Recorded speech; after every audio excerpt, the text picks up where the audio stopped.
Welcome to today's edition of Mainstream with Harpreet Singh Toor. आप सबनों प्यार भरी सत श्री अकाल, नमस्कार, आदाब and shalom. Well, like I always say, we have a lot of things to go over, but very little time. But let us first start with the latest development in American politics, which is Hunter Biden just got convicted on all three charges of lying to get the gun. And the current sitting president of the United States, Joe Biden, has made a very clear statement that he is not going to pardon his son, which actually, is a big deal in a way that he is trying to separate his family from his work. And ethically, that's what is needed, what is required. Some people may say that, oh, I'm partial, I'm this and that. I'm willing to take that blame, because the reason is because the more I study both candidates, the former president who never accepted the defeat and going for the re-election again, and the sitting president, Joe Biden, the difference is that Joe Biden, because of his stutter issue, and that also the age does not help that stuttering.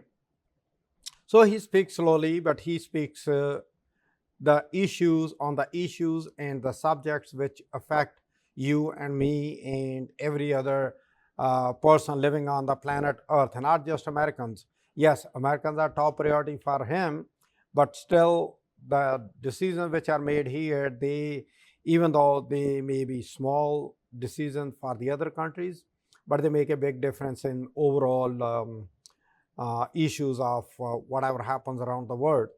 So when he said that even before the trial started that he will not pardon his son, so he made it clear that I'm not going to play any role like the other president who originally had his followers attack the Capitol on January 6th.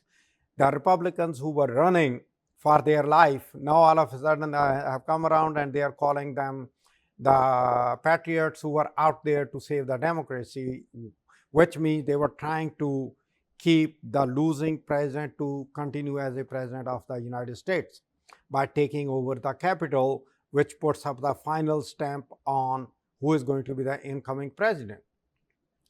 And that's it's a very hurtful to the family, no doubt about it. But at the same time, it also shows the weaknesses of being a human being, being a person where you are a leader of the most powerful country of the world, but you are also a father in a family. On the other hand, we have the former President Trump, who always make fun of everybody, including the people who laid down their lives and who never attended the Normandy function, because he considers that they are the losers, irrespective of that he actually became the president of the most powerful country in the world as of today because of the lives lost in those wars by those people who laid down their life for a noble cause. We may not agree with everything what got obtained, but one thing is for sure, that if we have the power to elect who we want today, if we are discussing issues less as compared to as it used to be, because of the tensions being created and the fabric being pulled apart, the democratic fabric being pulled apart from both sides, left and right, but still, maintaining that, trying to maintain that sanity, going on the street and staying in the middle of the discussion and conversations to move the society to be a better society. So that's number one. Number two, which I personally believe, and I would say that it is a shameful happening, that Kunga Ranaut got slapped. I don't know. I have seen the video. Video is not released whether she really got slapped or not, because she's also good at making up the stories and then deleting it, and hyping up the situation just to take advantage for any upcoming movie. Her new movie is coming out, Indra, I think June 18th or something like that. So that could be the issue also. Now, the more the things are coming out, the more it is getting clear that the girl who was there at the security, she was asking her to put her cell phone also through the X-ray machine, like everybody else. And she was like, no, I'm not going to do that. And that's what the incidents flared from. And after that, whatever happened, and that girl who is working there, who is an employee for close to more than 4 years, as I have come to know about, um, never had any issue like that. But there must have been something which really ticked her off to either say something to Kangana, or even if she slap her. Again, it's not a good decision, but at the same time, on both sides, I think there were errors which were made.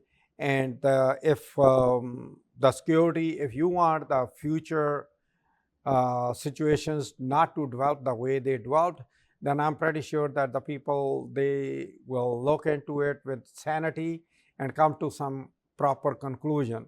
And hopefully, because this time the government is not a government which will just juggernaut everything down the throat of the opposition, either kicking out the MPs or everything, because this time that dream of 370 and 400 got shattered.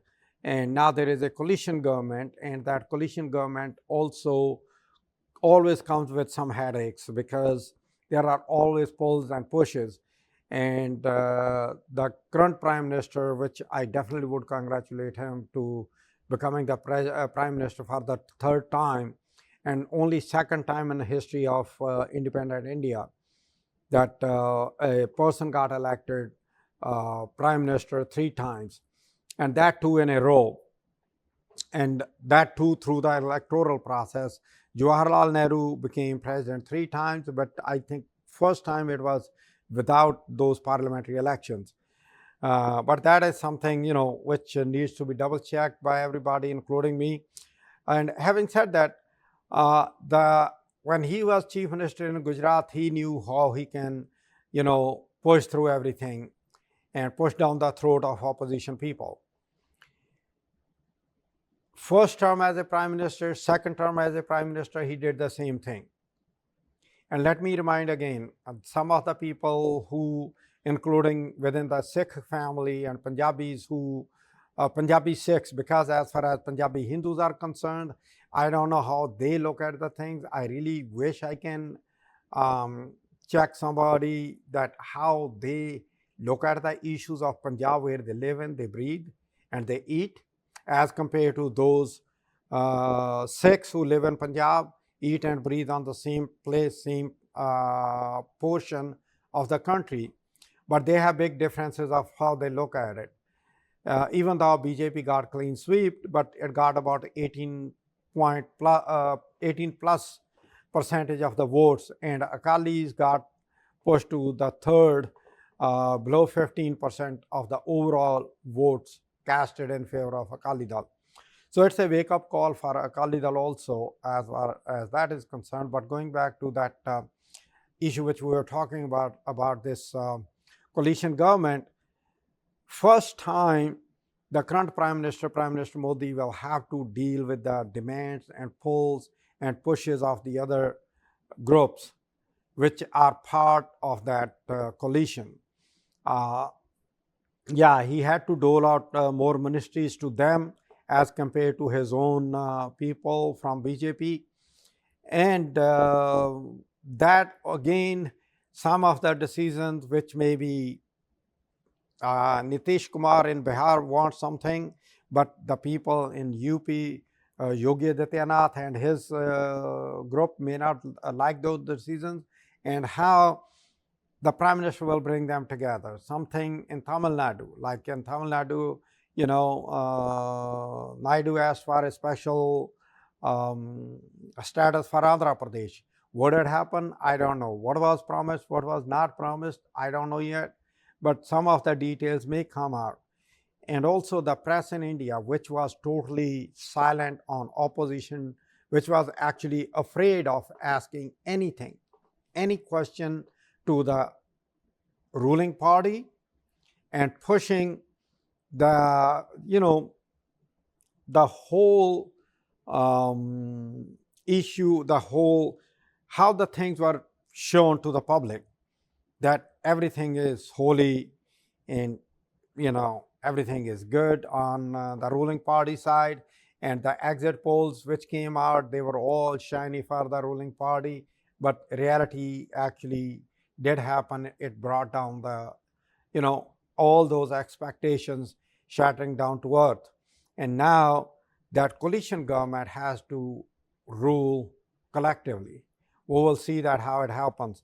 And also Mr. Bhagwat, who is head of RSS, all of a sudden, out of blue, after the election, after the coalition government was announced, he made a statement that there were the campaign was not conducted properly. There were the tones, the words which were used against certain communities were not appropriate.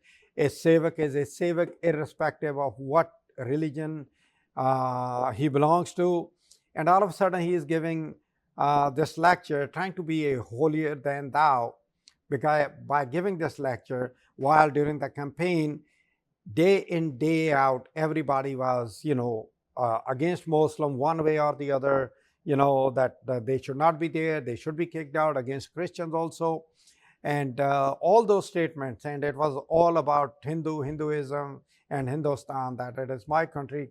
And I also at one point questioned when the prime minister at that time, he said that Har Ghar Pe Tiranga, the person who could not afford a meal for his kids, for his family, had to buy a flag to put it out on the house.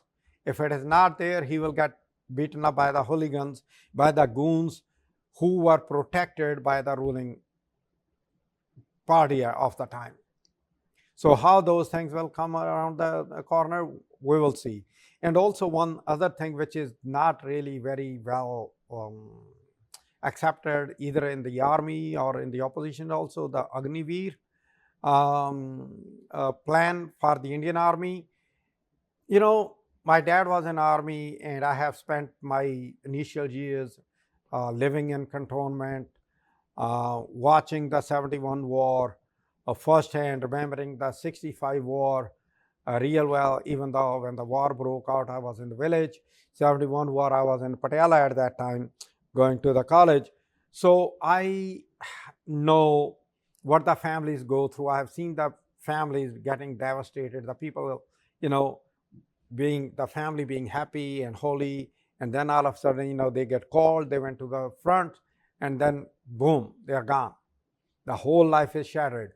Yeah, for a day or two, the tears are shed by the politicians, a national flag is put on the body of the person who died, and after that they are forgotten.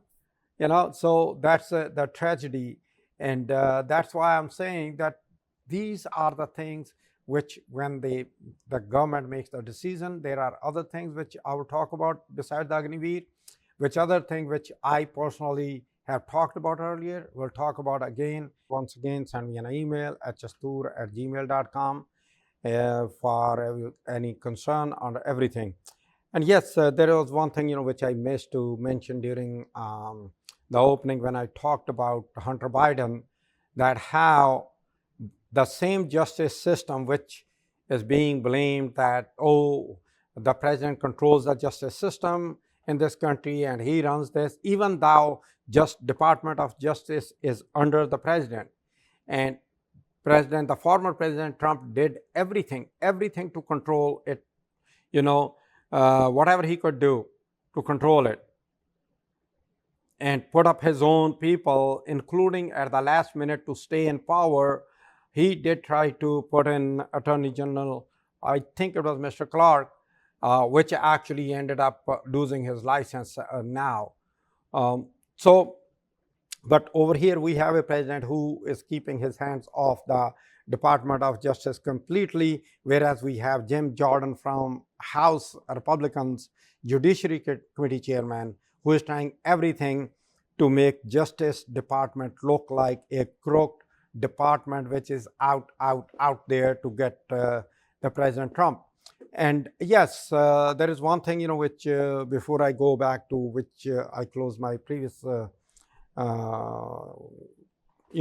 section, was that the Trump was found guilty. It has nothing to do with who he slept with. It actually has to do with that he tried and he manipulated the books to hide and then get elected. He still could have gotten elected. And my personal belief is, even if he has gone straight on it, it would not have made any difference.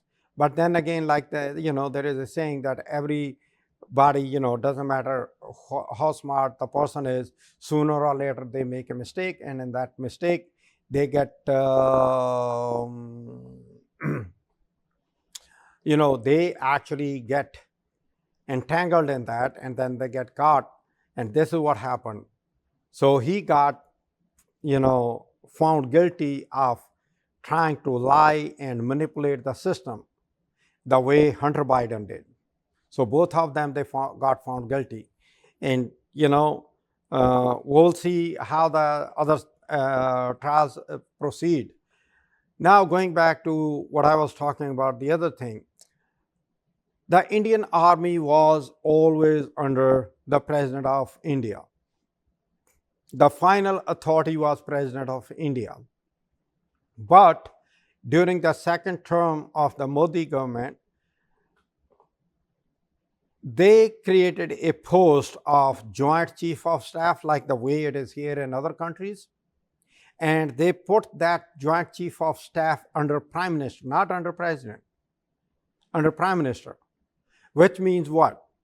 That indirectly, without amending the Constitution, Prime Minister took over the control of the Army and the Air Force and the Navy in India. And nobody is really paying attention to that. That is something which needs to be addressed, looked, and it needs to be repealed. I'm not saying don't have the Joint Chief of Staff, but have him under the President. You want to have somebody sitting in those meetings when the President holds the meeting, let the President, it should be the President's prerogative who to invite and who not to invite. And yes, another thing which I found out was during this election that the President of India was never got invited when Ram Janambhoomi Temple, when they did stone laying ceremony by Prime Minister Modi. And also, I always say, you get elected with one party, but once you get elected, when you are ruling, you are representing everybody. Even though overall you still have minority votes. Again, he did not get 50 plus 1% of the total votes which were registered to vote. He got less than even the 50% of the voters who casted their vote. So when he goes out, wherever he goes out, when he goes out with his sash with the BJP on insignia on it, that actually I personally will request and suggest it should not be done like that. You are a Prime Minister, Mr. Prime Minister. Be a Prime Minister. Try to be the ruler of everybody, not just try to be, make happy just one group of the country. And that's what, when Bhagavad talked about to take a situation of Manipur on priority basis, it's almost a year now. It's a couple of months. It's if not year, I think it is more than 7-8 months that the Manipur is up in flames. And now he is waking up and saying, oh, Manipur should be taken on a priority basis. All of a sudden. Why? The people, I personally believe they are innocent and they are ignorant. They get swayed emotionally and otherwise, and the politicians take advantage of it. And Nitish Kumar is one of the best politicians to read the mind and the situation which is coming and take opportunity and reap the benefits of that. And Prime Minister Modi is not less than that. Both of them, they are really good at it. Now moving on to the, what is happening in the Middle East. United States actually proposed a ceasefire in Gaza, between Hamas and Israel, which has not been accepted by either one of them, but it has not been rejected completely by either one of them. And Israel just, was able to rescue 4 hostages. And the defense minister of Israel, who belonged to opposition party, who joined actually Bibi Netanyahu after that October 7 incidents, resigned from the cabinet. So what kind of situation will develop over there in Israel, we will see. Israel may go for another snap election. But in the meantime, during the European elections, the right-wing parties gained momentum. They got more seats as compared to, the middle ground and the left-wing parties. And out of that, Macron, the president of France, he actually terminated the parliament and he asked for the new elections in July. And interestingly, Olympics are also taking place in France, and they are also taking place in July. So the new election will be held earlier before the Olympics, and a new government, a new parliament will be sitting there just before the Olympics starts. And that also, we got to look at it from this perspective. Number one, the continuity. Even the one government is already going out, the new government will be coming in, but the games will go on. The security will not get affected. People, the media, they may try to make a big deal out of it, but the way the securities are trained in this country, these countries, they are pure professionals. They just don't care who the person is on the other side. And the action needs to be taken, they will take that action. And that's the beauty of these countries, because it took time to build up those institutions. But those institutions are right now on a solid ground, even though that ground is getting shaken recently. And that is because of, immigration, undocumented people coming into the countries, illegal crossing of the border, weather, people not getting enough security, either health-wise or safety of their life, or putting the food on the table. There are whole plethora of issues throughout the world. And then we have always these extreme elements in every religion, whether those we are talking about the Hindus, Muslims, Christians, or Sikhs, anybody. We have these extreme elements who will always try to pull the majority and the people who are sitting on the fences to their side by hook or crook. And that also affects the movement of the people, those people who are living their life, who want to spend their life and raise their kids in a better way for a better future. But they end up being fodder of this fight between the various groups. Like in Israel and Hamas, the general public actually is paying the price for the war which is taking place there. And as far as Hamas is concerned, I think their aim is literally to get Palestine recognized, which has been done by some of the European countries. And it may actually happen more. But at the same time, what is happening is what we will see down the road is how this peace deal, which is being offered, will bring out anything solid out of all those conversations, all this bloodshed. If a long lasting peace happens, it will be good for the future of everybody. But if it doesn't happen, then we always have a window, not just a window, a door open to have more extreme elements growing out of those poverty. And they are out there just for revenge. They don't care about their own life. They don't care about their families. They are out there to take revenge. And that is dangerous. If a person like Bibi Netanyahu, who is the prime minister of Israel, he can get blinded by that revenge, that I have to take revenge, then what about the ordinary people? What about the kid who is just 4, 5, 6 years old and who is just growing up?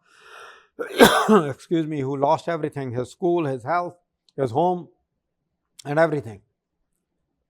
What do we expect that he will do? He definitely will grow up as an extreme element.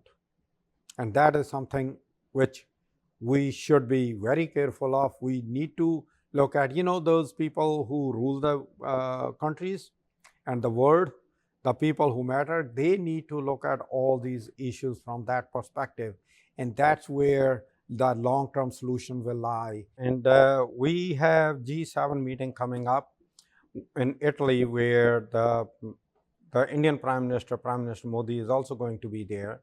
And how he will react, how the media reaction with the foreign media, we know in Indian media what he has done during last 10 years, and how it will happen in this coming visit to Italy, and whether the foreign media will be allowed to ask questions. If the questions are asked, if he will answer, we will see that. We don't know that, but we will see that, how it happens. But yes, it is something which needs to be looked forward to. And also at the same time, there is one more factor which is also we need to take a look at, that how the current president of Taiwan, he was one of the first to congratulate the Prime Minister Modi, on his re-election as the Prime Minister. But the Chinese Prime Minister, she has still not congratulated Modi. That actually shows that what the Prime Minister Modi tried to do in the first term, appeasing Xi, taking him, putting up the red carpet and everything, then losing all those relationships within his first term and the second term. And in 2020, what happened on the border between India and China, we all know that.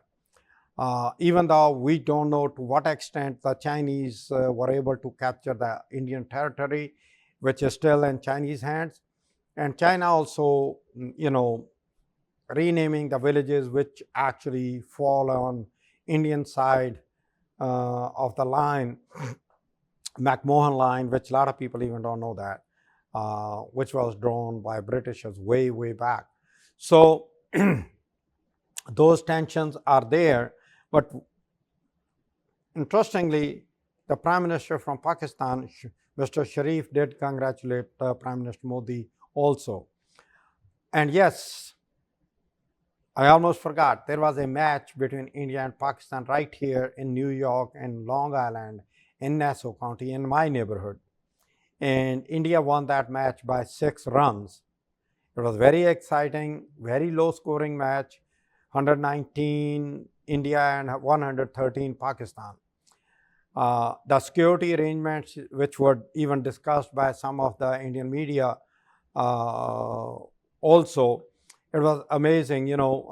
We got to learn that how you can have your own passion, but still let the game be a game and let the people play the game and watch the game, enjoy the game, instead of when the politicians step in and they make statements, if you do this, we will burn this and that, like it happens in India. Same thing in Pakistan. The sports is something which actually joins the cultures, brings the people together. Look at Kartarpur corridor. We do not need to go farther than that. The Kartarpur corridor did happen because of the relationship between Mr. Khan, the former Prime Minister of Pakistan, and on this side, Navjot Sidhu.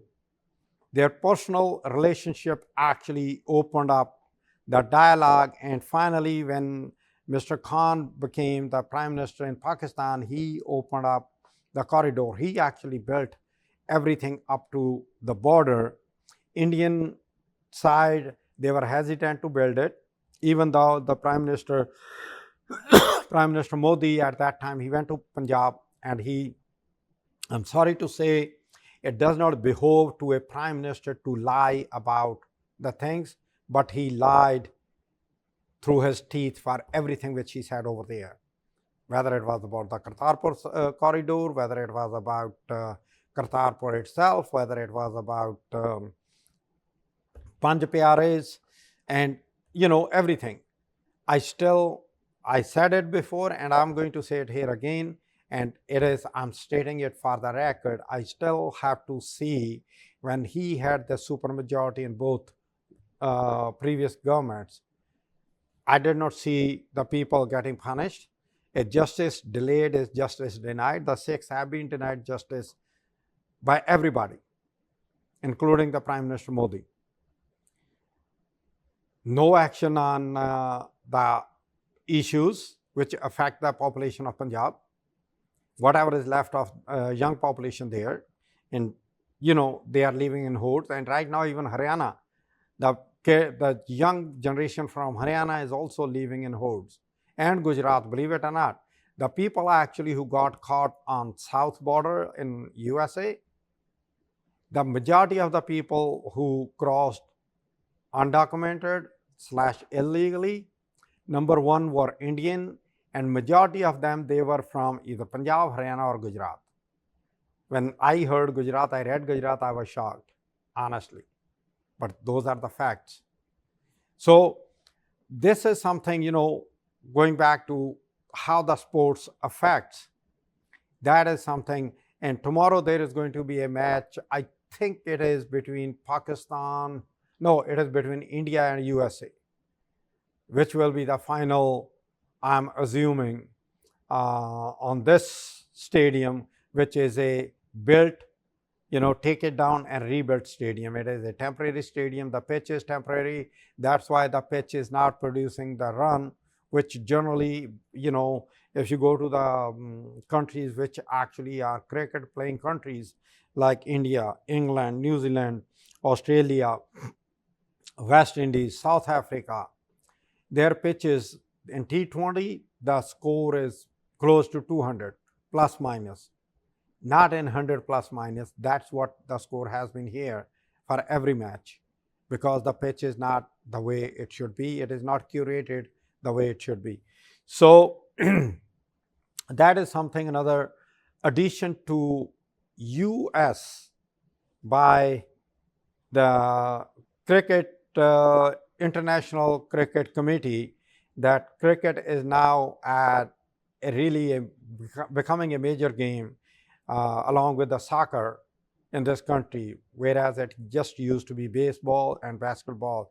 It used to be, you have the basketball season comes to an end, baseball season comes to an end. You have field hockey, not the field hockey, ice hockey, that comes to an end, basketball, and the cycle. Now it is changing. Now soccer is added, cricket is being added, and I am hoping that the field hockey is also added the way the other games are being added, because it needs to be given that status like any other game in the world. And also, now talking about the game, there is another interesting fact which I want to share with you. Table tennis / ping pong. I don't know how many among you know that the size of the ball in the tennis table, it has been increased as compared to what it used to be in previous Olympic Games. Why? Excuse me. Because, I'm sorry, the throat.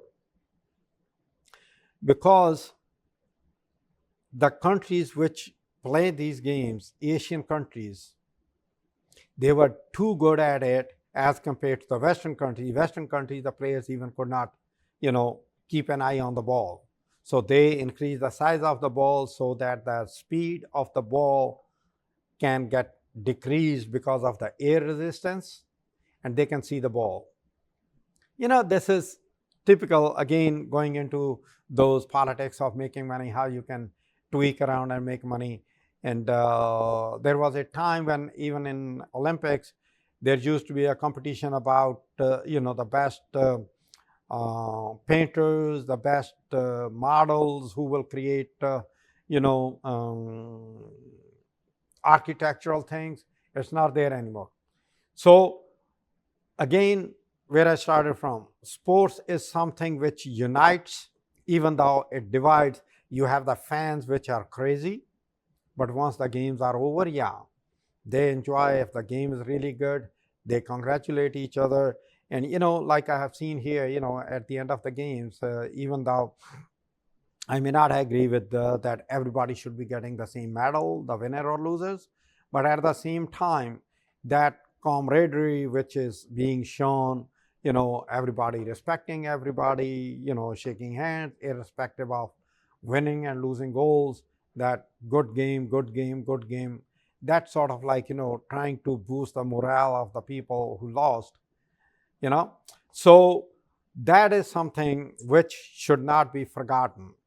And over here, when the cricket match was played, I literally saw the players from Pakistan as well as from India walking out of the game. And when I called a couple of people who came from Pakistan to watch the game, and I, said to them, I said, I'm sorry that you guys lost. And they were like, no, no, no. It was really a great game and we enjoyed it. Once again, going back to the Indian politics, Indian election, the caste was again in the center and middle of this last election. When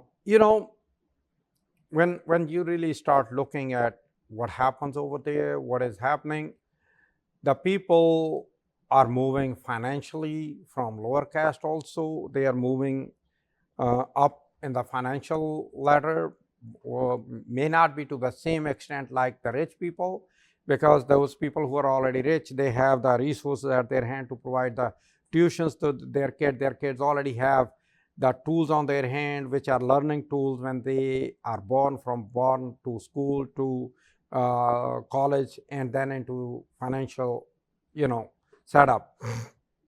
But yes, but still the caste system is there. Number two, like I said, but what Bhagwat was talking about, that the attacks on Muslims day in, day out, everybody, making them the culprit, where they were brandished as the people, where even the Prime Minister, again, I'm sorry to say that I am pointing out that the Indian Prime Minister, who is supposed to be a Prime Minister of whole India, he decided to be the Prime Minister only of a section of the Indian population. And he openly he said that if anybody who is a Muslim who comes to power, the Hindu women will lose their sutras, Mangal Sutras. I mean, 82% of the population, Hindus, and he is scaring them from 12-13% of the population. And now all of a sudden, because they were forced to have a coalition government, just imagine, had he really won the same way he did last time, or what they were projecting that they plan to win, what type of India we would have gotten in next couple of years, in next 3-4 years, 5 years.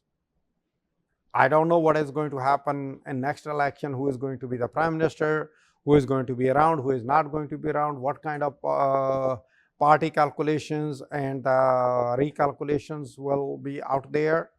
But one thing is for sure, at least the opposition candidates are also getting some airtime now, whereas before that there was no airtime being given to the opposition population at all.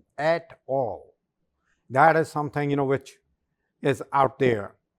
And the other thing which we have to look at again, and I'm talking about here in Indian context, when again, this is my humble request again to the Prime Minister of India, Prime Minister Modi.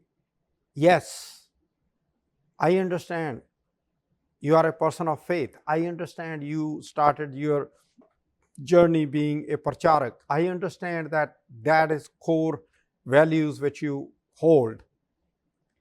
But I also know that none of the religion teaches hate, but the hate was reflective in the lectures, in the speeches which were given out. And when you were giving out a guarantee, Modi ki guarantee hai, you are trying to project that you are the only one who will protect the Hindus from everybody else. The Sikhs from Punjab, everything was done to portray them as terrorists, including your recently elected one of your favorite person, Kunga from Himachal Pradesh. She should accept that Himachal Pradesh is part of Punjab, carved out of Punjab. If she is sitting there, she is breathing there, it is because of those Punjabis which she is claiming, who laid down their life. The mountains are always hard to conquer, and people do not reach to the mountains the way they will reach into the flatlands. And we live on the flatlands. And that's where we fought for the freedom and equality. And that's where the preaching took place of Guru Nanak. That's where the Vedas were also written, on the land of Punjab. Let's not forget that. Mahabharata was fought on land of Punjab. Krishna gave his Bhagavad Gita on land of Punjab. Guru Granth Sahib came from Punjab. It contains the writings from every faith. And I personally object to those sects also who object to any other person from any other religion who try to have Guru Granth Sahib in their house or in their place of worship. With all due respect, they respect them, but we don't see it the way they respect it, that they are respecting enough. Why?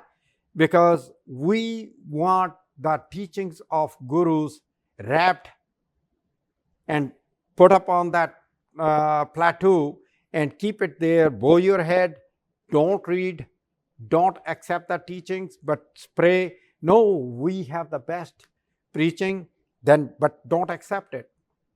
Those should not be the values. The values should be which were taught to us from Guru Nanak Dev Ji onward to Guru Gobind Singh Ji. And yes, I also have issues with the people who literally compare Guru Gobind Singh Ji's fights with the other, like Rana Pratap, and Jhansi Ki Rani and all those Tipu Sultan, blah, blah, blah.